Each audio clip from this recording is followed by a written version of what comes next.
ne vous battrez contre personne. Parce que vous devez comprendre, personne ne vous ravira à la grâce que Dieu vous a donnée. C'est pourquoi ne vous sentez jamais menacé par quoi que ce soit. Mettez votre cœur à soutenir ceux dont la grâce s'exprime également, comme vous. Parce que vous aussi, vous avez votre grâce.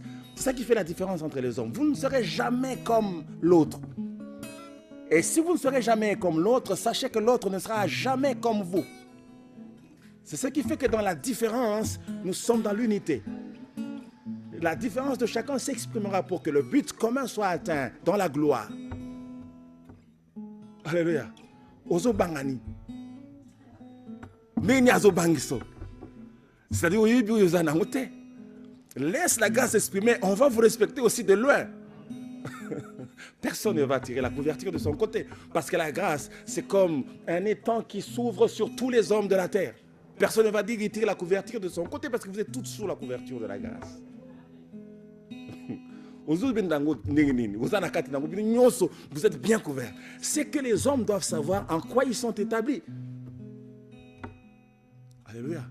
C'était quoi le point là? La grâce produit toujours la gloire qu'elle renferme lorsqu'elle est exercée en toute humilité. Moutou Azanangolu, Azaka toujours humble. Je ne sais pas pourquoi, mais son Moutaza agité, il n'a pas la grâce. Si tu vois quelqu'un rempli de lui-même, imbu de sa personne, il n'a pas la grâce. C'est sa chair qui parle fort pour que les hommes voient qu'il est là. Mais en réalité, il n'a pas la grâce. Parce que les hommes qui ont la grâce, ils s'effacent toujours. Nous rejoignons Jean-Baptiste qui disait qu'il croisse et que je diminue. Combien peuvent parler comme Jean-Baptiste aujourd'hui? Que Christ croisse et que je diminue. Cet homme avait reçu grâce. Et il savait en faire usage. Il avait aussi des disciples.